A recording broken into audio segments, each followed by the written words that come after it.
이달을 맞아서 그리스도인의 죽음에 대한 생각들을 정리해 보고 있습니다. 우리 한국 영화에 이런 대사가 있는 영화가 있습니다. 나는 한 놈만 패. 혹시 아십니까? 여러 동네 깡패들이 몰려오는데 상대를 하려고 합니다. 이놈 저놈 다 상대하는 게 아니고요. 딱 그 중에서 우두머리, 좀 대장급 되는 그 한 녀석만 딱 붙들고 제압을 하니까 나머지는 깨갱이에요. 여러분, 우리 삶에 가장 두렵게 다가오는 이 죽음이라는 주제를 우리가 넘어설 수 있다면 세상 무서울 것이 없는, 세상 두려울 것이 없는 삶을 살아갈 수가 있습니다.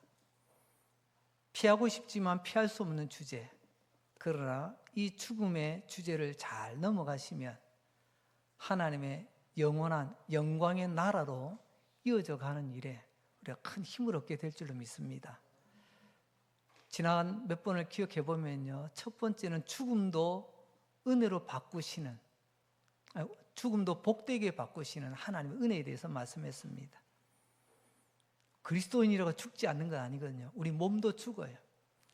우리 몸은 죽지만 그러나 주님 다시 살아나시고 우리 몸의 죽음을 통하여 다시 한번 영원한 하나님 나라를 소망케 하셨던 그런 내용들, 그리고 지난 시간 그리스도인은 죄에 대해서 죽었다.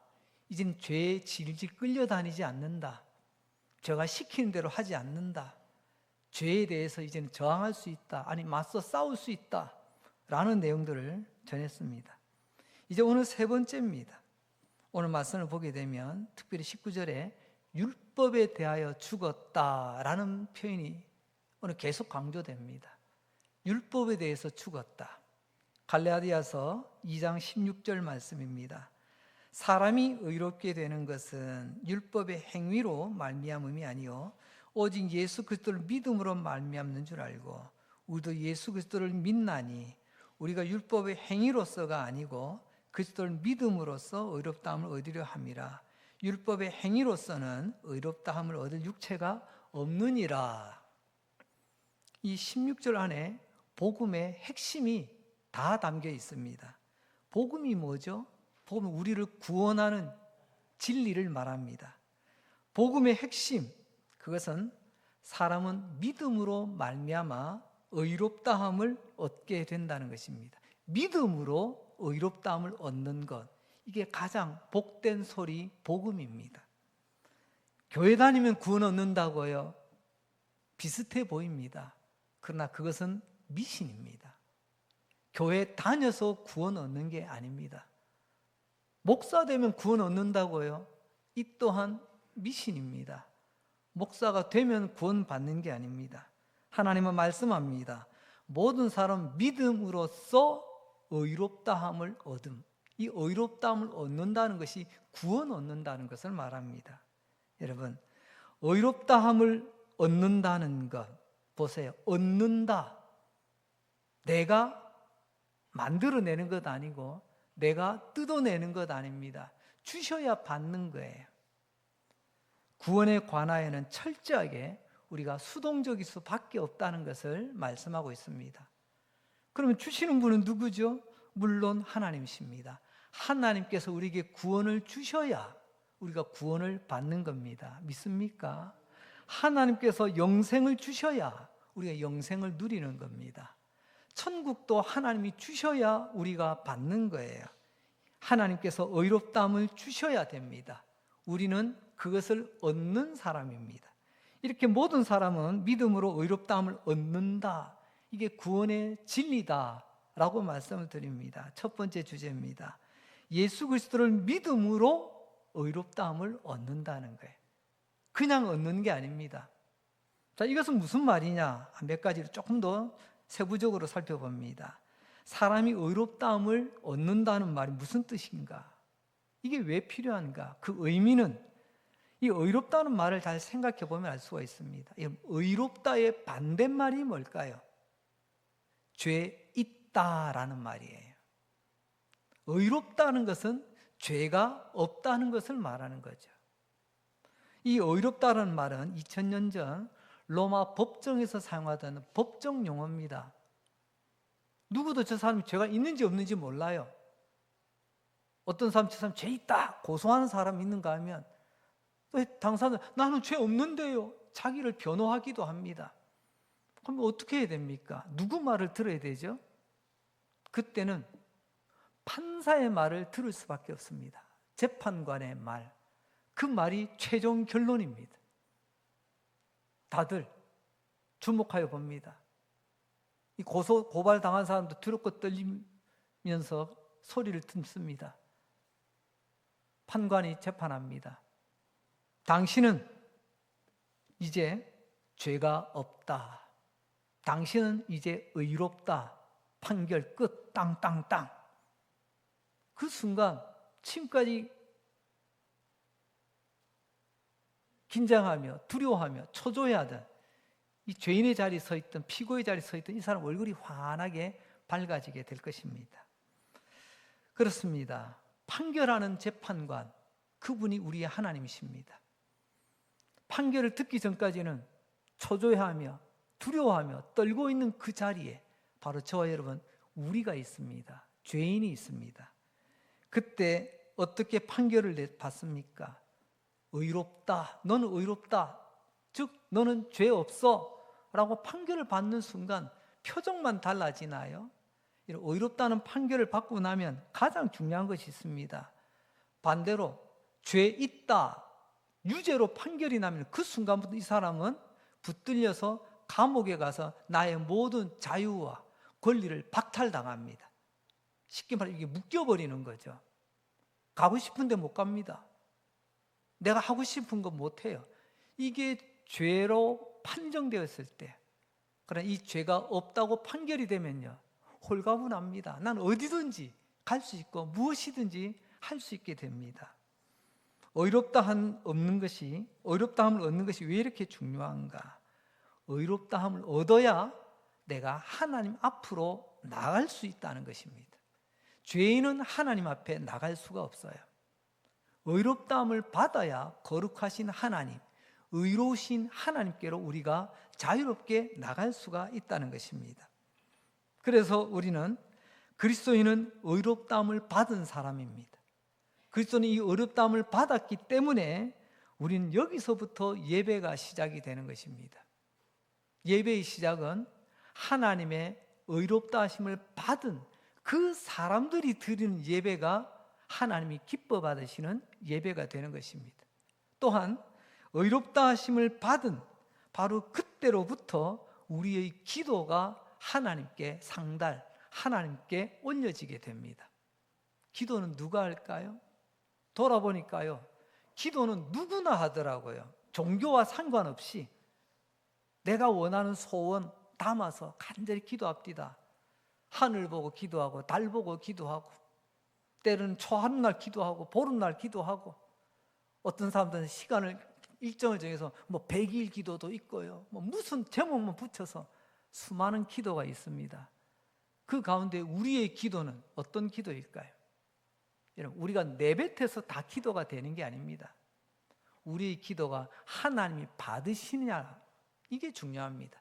하나님이 받으시는 기도, 그 기도는 어떤 기도일까요? 바로 오늘 말씀하신 것처럼 하나님께서 의롭다고 인정해 주시는 그 사람의 기도를 하나님이 받으신다는 거예요.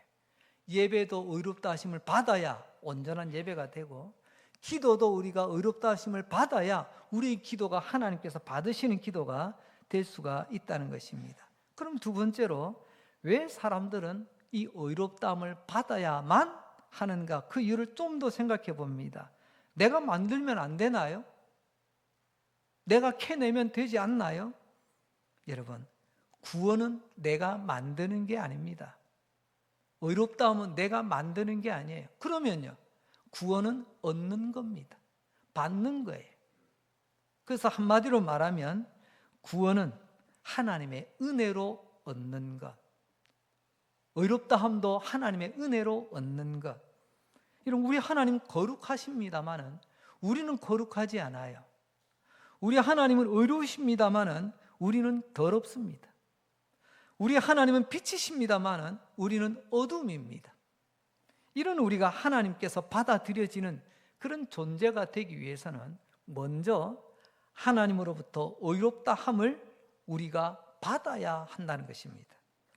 하나님으로부터 의롭다 함을 받아야 하나님 앞에 설 수 있고 하나님 앞에 기도할 수 있고, 근데 또 놀라운 것은 성경에는 보니까 하나님은 의롭게 되셨습니다 라는 말이 없어요. 하나님은 의롭게 되실 뿐이 아니고요, 하나님 그 자체가, 그 본체가 의로우신 분이세요. 하나님은 의롭게 되실 필요가 없는 그분이십니다. 그분이 우리를 의롭게 만들어 주시는 것입니다. 근데 어떡하지요? 두 가지 큰 걸림돌이 있습니다. 첫째는 우리는 원래 의롭지 않다는 것입니다. 내 안에 의로움은 없어요.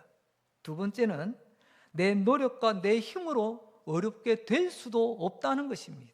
이 한계를 넘어야 합니다. 이 한계를 넘어 내 안에 없는 의를, 내가 만들 수도 없는 의를 어떻게 내 것으로 만들 수 있을까? 길이 있다는 거예요. 그게 바로 복음입니다. 복음은 철저하게 나의 힘과 노력을 내려놓고 하나님께서 의롭다 해 주시면 내 안에 의가 있게 되어지고 내가 하나님께 의로운 사람으로 인정받게 된다라고 말합니다. 이것을 우리는 복음이라고 말합니다. 복음은 따로 있지 않습니다. 하나님의 선언을 내가 받아들이는 것, 그게 복음의 시작입니다. 세 번째로, 그럼 이 어렵다함을 어떻게 받죠? 하나님 주신다면서요. 예, 그것을 받는 방법은 16절에서 계속 강조하는 표현이 있습니다. 율법의 행위로 말미암음이 아니요 예수 그리스도를 믿음으로. 율법의 행위로 우리가 의를 받는 게 아니라 오직 예수 그리스도를 믿음으로 우리가 얻는다라고 말합니다. 율법의 행위가 아니라 예수를 믿음으로 얻는다, 이 표현이요 16절 안에 잘 보세요. 3번이나 반복하고 있습니다. 한 번, 두 번, 그것도 뭐죠? 3번이나. 우리 한국 사람의 3번은 뭐죠? 3세판입니다. 그죠? 뭔가 부탁을 하거나 뭔가 요청을 할 때 뭐 하다못해 식사하세요 라고 이야기했을 때 안 먹어, 밥상 물리면요 상처받습니다. 최소한 3번은 물어봐야지. 서로가.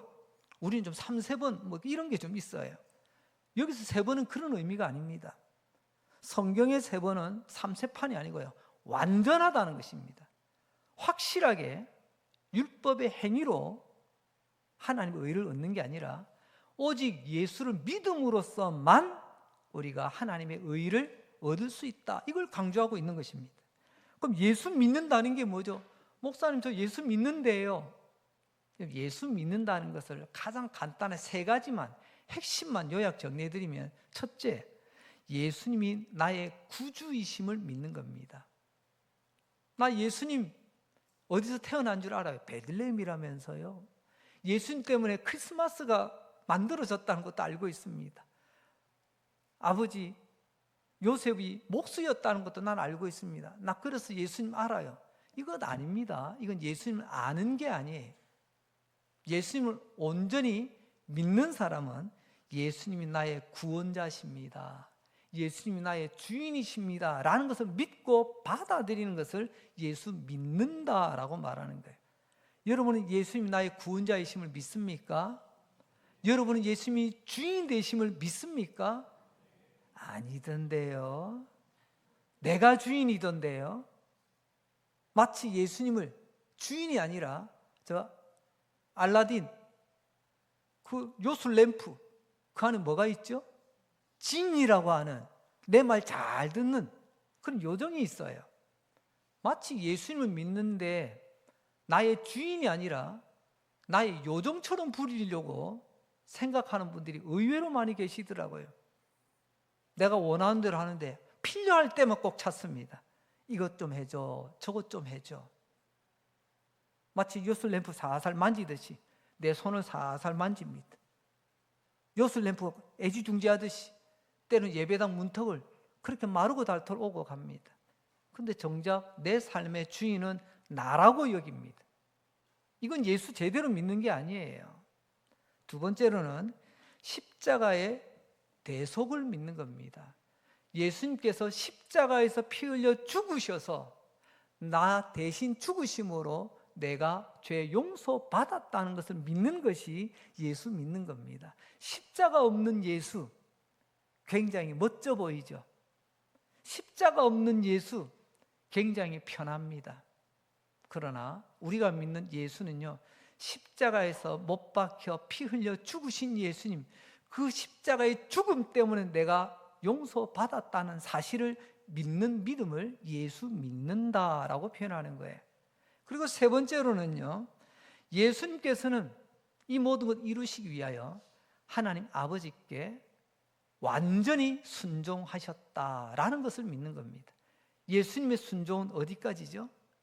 죽기까지 순종하시는 거예요. 그래서 예수 믿는다는 것은요, 예수님 닮아가는 거죠. 무엇까지 닮아야 될까요? 믿는데 순종하지 않는다고요? 그럼 믿음처럼 보였을 뿐입니다. 우리 예수님은 죽기까지 순종하셨고요, 마지막 십자가에서 마지막 한마디를 남기십니다.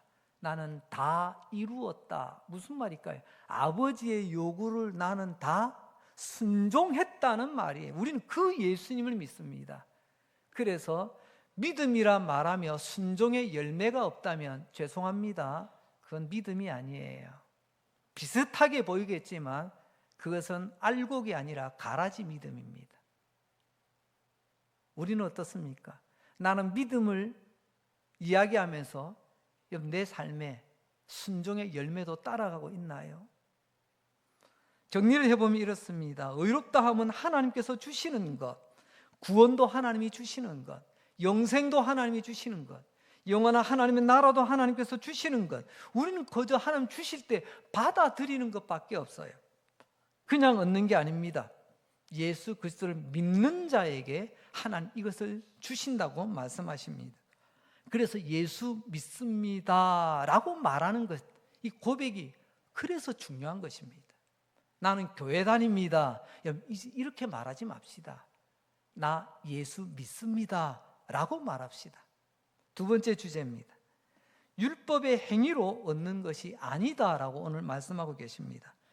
우리 앞에서 주제를 볼 때에는 예수 그리스도를 믿음으로 얻는다, 이것을 3번이나 강조했는데 또 율법의 행위로 얻을 수 없다는 것을 또 강조하면서 말씀하고 계십니다. 예수 그리스도를 믿는 이 믿음으로 얻게 되는 하나님의 의로움, 그러나 반대로 율법의 행위로는 절대로 얻지 못한다.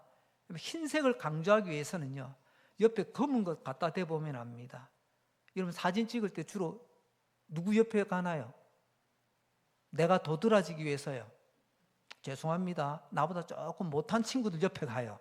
그래 내가 도드라지거든. 흰 것 옆에 검은 것 대보면 흰색이 도드라집니다. 예수님도 비슷하게 하십니다.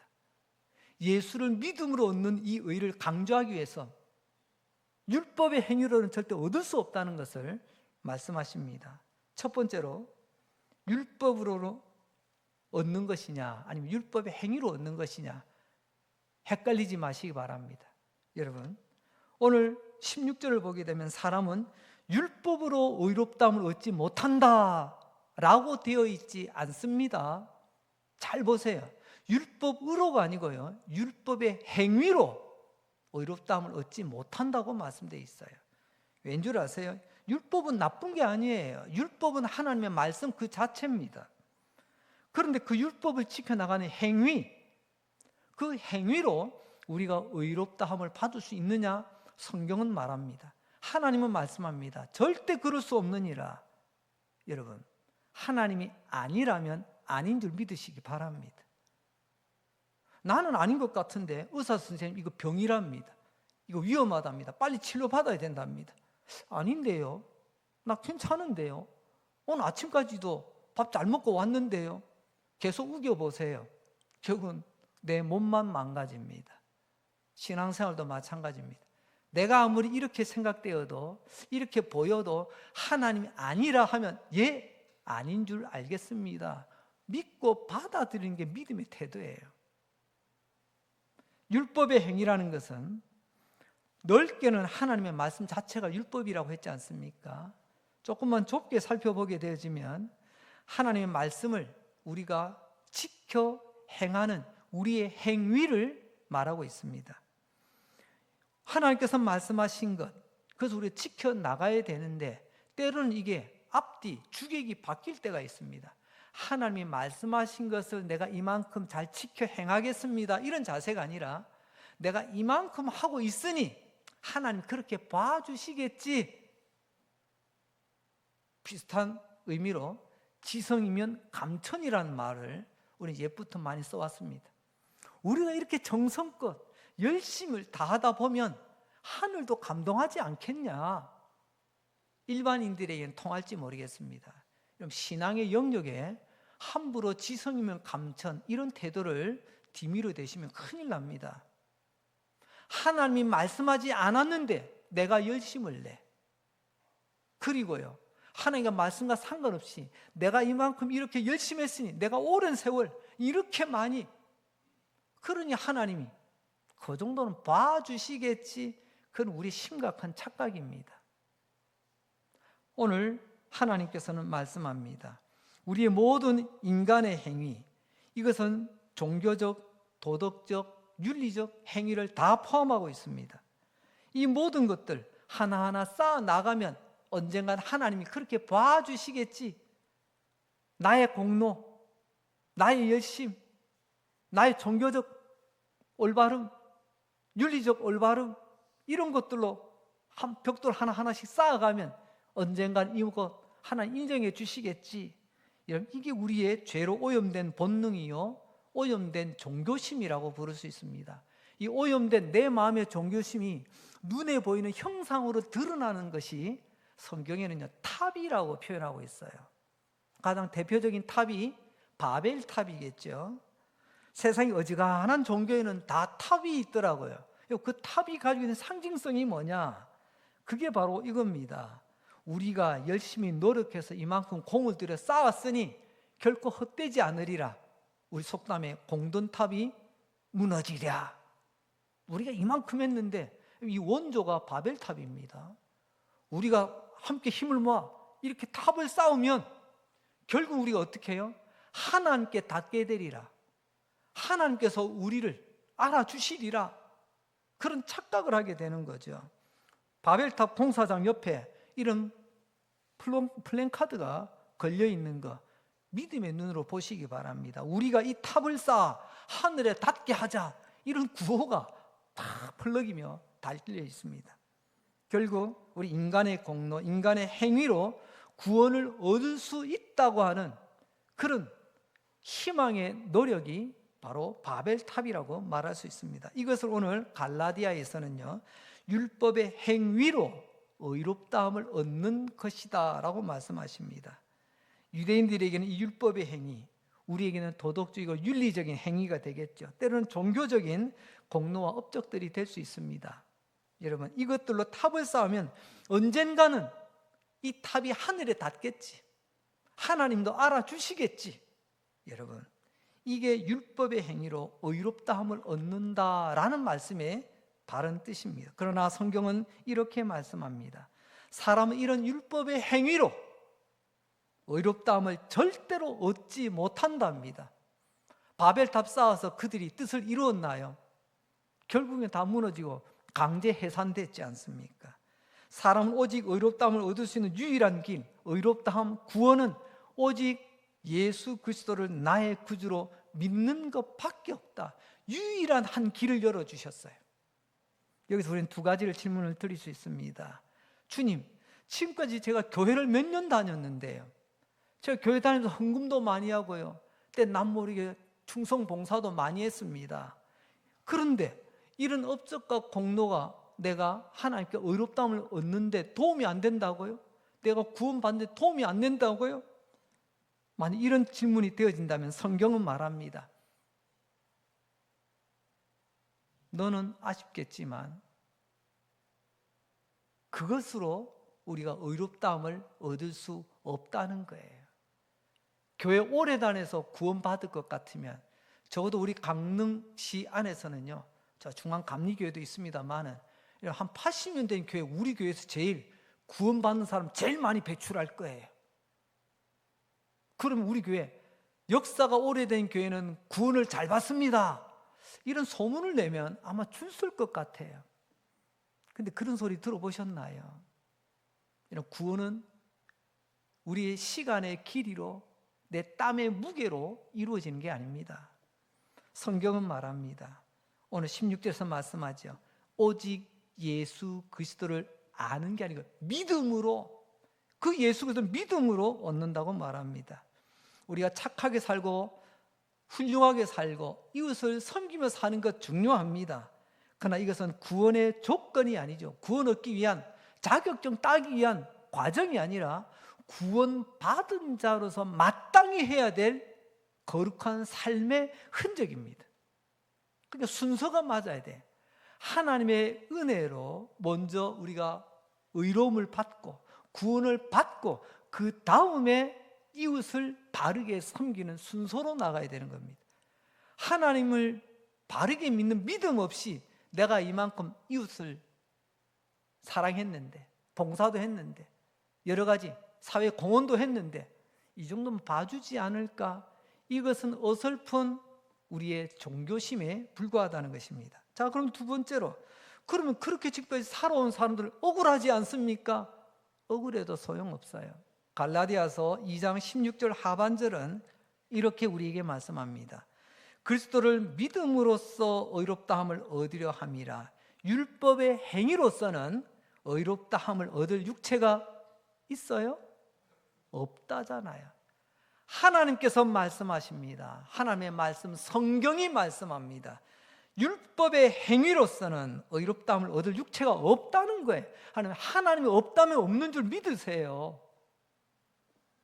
이게 정답입니다. 성경은 분명히 말씀하고 계십니다. 여러분, 우리가 분명히 알아야 될 것 있습니다. 죄 하나를 지어도 죄인입니다. 만 가지를 지어도 죄인입니다. 우리는 자꾸만 옆 사람 보고 도토리 키재기예요. 나는 한 개밖에 잘못한 게 없는데 당신은 2개 잘못했네? 당신은 10개 잘못했네? 괜히 상대적으로 비교하면서 내가 그냥 어깨에 힘이 들어가면 그래, 내가 당신보다 낫지, 내가 이 중에서 내가 그래도 최고지. 제가 훈련 중에도 그런 말씀했습니다. 하나님은요, 옆에서 우리 키를 보시는 게 아니고요, 위에서 바라보십니다. 마치 바둑판 보듯이 말입니다. 그래서 검은 머리, 때로는 하얀 머리, 또 때로는 또 반짝반짝 빛나는 머리도 있어요. 하나님 보시기엔 똑같아요. 기준은 하나입니다. 뭐예요? 하나님의 의로움을 받았느냐, 아니면 너 혼자 지금 몸부림치고 있느냐, 그걸 보시는 거예요. 예수는 열심히 믿는 게 아니고 바로 믿는 게 중요합니다. 간혹 보면 이걸 오해하시더라고요. 내가 이만큼 열심히 오래 많이 해왔는데 이걸 자꾸만 하나님께서 항상 이렇게 밀당하는 도구로 쓰려고 합니다. 하나님, 제가 우리 강릉교회가 80년 역사에 제가 몇 년을 제가 다닌 줄 아십니까? 제가 그동안 이 강릉교회에서 제가 얼마나 많이 헌신하며 수고하며 노력한 줄 아십니까? 이걸 딱 하나님 앞에 뒤밀어 대려고 하는 거예요.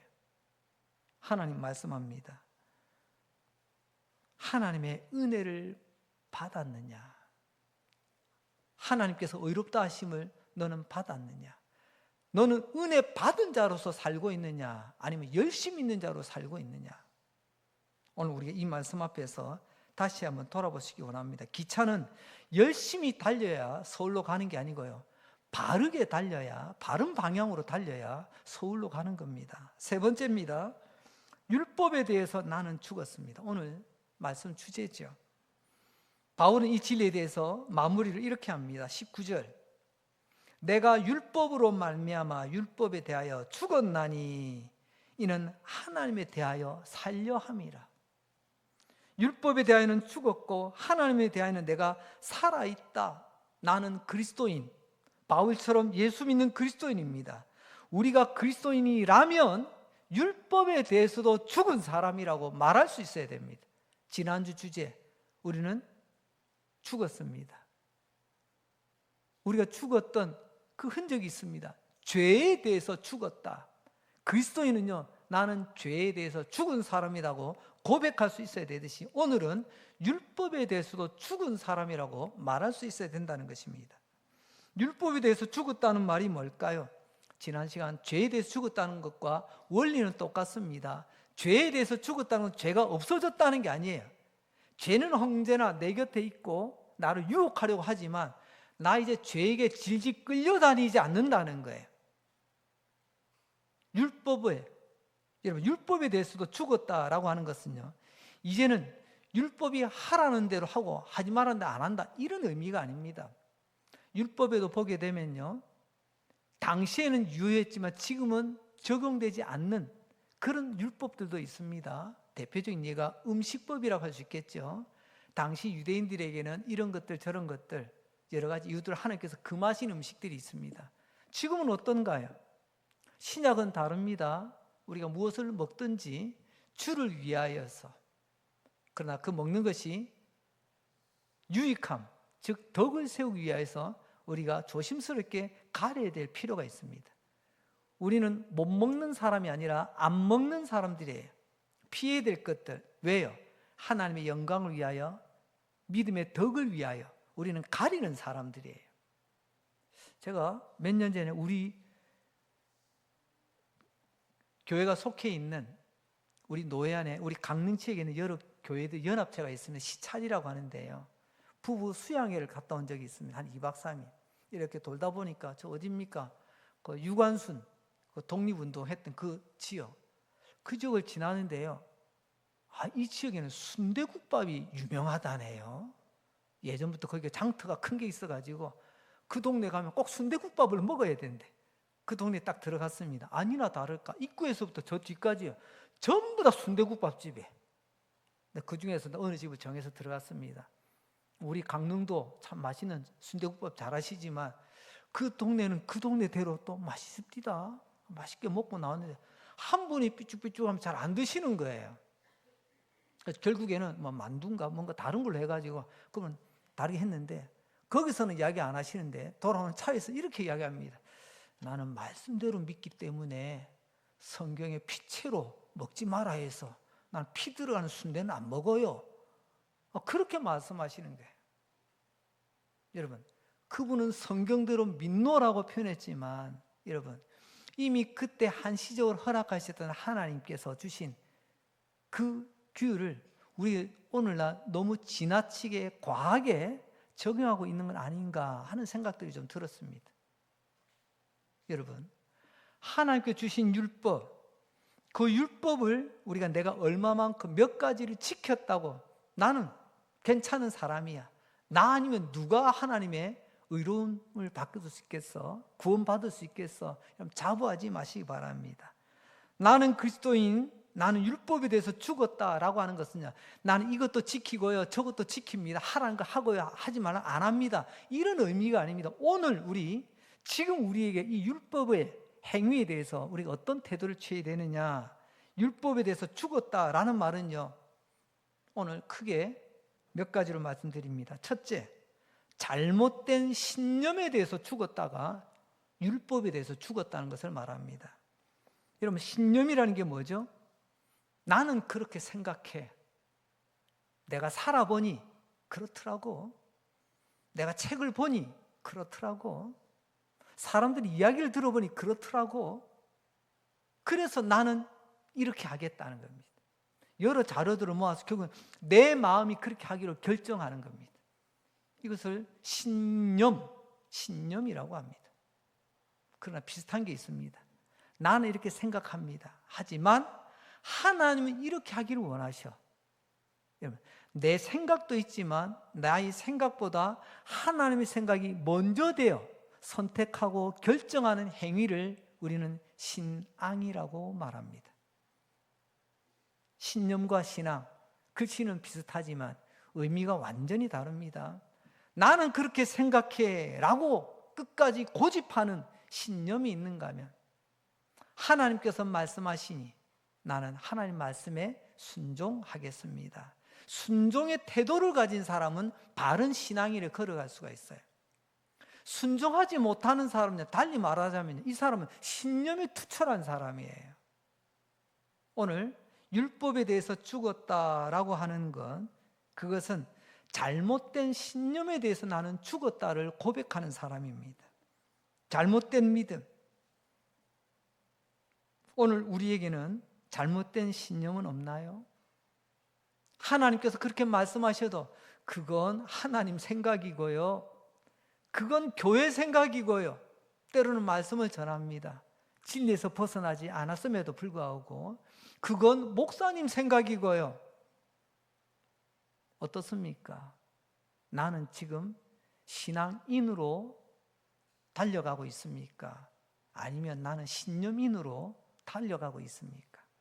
두 번째로, 율법에 대해서 내가 죽었다는 말은요, 예수님으로 충분하다고 인정하는 것을 말하고 있습니다.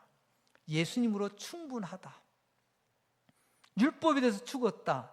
예수님 한 분만으로 충분하다는 거예요. 하나님 말씀으로 충분하다는 겁니다. 우리는 시편 23편에 다윗의 위대한 신앙 고백을 우리는 잘 알고 있습니다. 여호와는 나의 목자시니 어떻게 해요? 내게 부족함이 없습니다. 나는 만족합니다. 하나님이 나의 목자가 되신다, 그 하나만으로도 나는 행복하다고 고백할 수 있는, 이게 신앙인의 고백입니다. 내가 왕관을 쓰고 있는 임금이 되어서가 아니에요. 잘난 형님들 다 제끼고 내가 왕이 됐잖아요. 내가 성공했잖아요. 그래서 내가 부족함이 없는 행복한 사람이 된 게 아니라, 하나님이 언제나 나의 주인, 대장, 왕이 되어 주셨기 때문에 나는 부족함이 없어요. 여러분, 그렇습니다. 종종 우리 안에 불안, 두려움, 초조함, 왜 그럴까요? 하나님 한 분으로 만족하지 못하기 때문이 아닌가요? 내가 하나님 믿노라 하지만 왜 우리는 자꾸만 두렵고 떨리고 때는 초조할까요? 하나님으로 가득 채워져야 돼. 내 마음의 방에 자꾸만 다른 것들이 채워져야, 이것도 있어야 될 것 같고 저것도 있어야 될 것 같고, 그래서 우리가 흔들리고 있는 건 아닐까요? 성경은 이런 사람들에게 분명히 말합니다. 너는 율법에 대하여 죽었고, 이 율법에 대해 죽었다는 말을 갈라디아서 2장 21절 하반절은 이렇게 말합니다. 만일 의롭게 되는 것이 율법으로 말미암으면, 율법을 지키는 행위 때문에 의롭게 된다면 어떻게 해요? 그리스도께서 헛되이 죽으셨느니라. 예수님 십자가에 죽으신 이유가 없다는 거예요. 예수님께 십자가에 못 박혀 죽으셨다는 그 이유는, 내가 어떤 짓을 해도 어떤 노력을 해도 그걸로 하나님의 의를 받을 수가 없다는 것을 말합니다. 오직 예수님의 십자가의 죽음만이 그것을 바라보고 믿는 믿음으로 우리가 얻는다는 말씀이죠. 이 말을 뒤집어 보면, 예수님 우리 위하여 십자가에 죽으신 것은 결코 헛되지 않은 죽음이라는 것입니다. 예수님의 죽음으로 충분하다는 겁니다. 충분하다는 건 더 넣을 것이 없다는 거예요. 어떻습니까? 나는 예수님 한 분만으로 충분하다고 다윗처럼 고백하시나요? 성경에 보면 가장 하나님께서 칭찬하신 인물 중에 다윗을 빼놓을 수가 없습니다. 제가 즐겨 인용하는 말씀, 사도행 13장 22절에 이세 아들 다윗을 만나니 내 마음에 쏙 들었어. 내 마음에 맞은지라. 마음에 드니까 어떻게 했습니까? 나의 뜻을 저를 통하여 다 이루리라.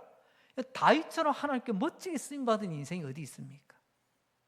여러분 따라서 봅시다. 다윗처럼 믿으면 다윗처럼 쓰임받습니다. 다윗처럼 믿는 게 뭔데요?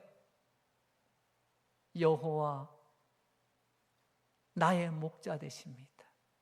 난 이거 하나만으로 나는 만족합니다.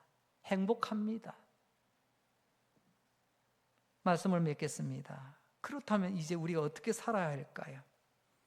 나는 이제 믿음 안에서 살아야 됩니다. 갈라디아서 2장 20절 하반절 우리 같이 한번 읽어볼까요? 시작. 이제 내가 육체 가운데 사는 것은 나를 사랑하사 나를 위하여 자기 자신을 버리신 하나님의 아들을 믿는 믿음 안에서 사는 것이라. 할렐루야. 여러분, 죄에 대해서 지난주에 죽었음을 말씀드렸습니다. 이제 오늘은요, 율법의 행위에 대해서 우리가 죽었음을 말씀드렸습니다. 그러나 죽은 것만 있는 게 아니에요. 대신 우리는 믿음으로 산다라고 고백을 하고 있습니다. 이제 율법에 대해서 죽은 우리, 정확하게 말하면 율법의 행위로 구원을 얻을 수 있다는 그 신념을 꺾어버리는 죽음, 이제는 더 멋지게 살 이유가 있습니다.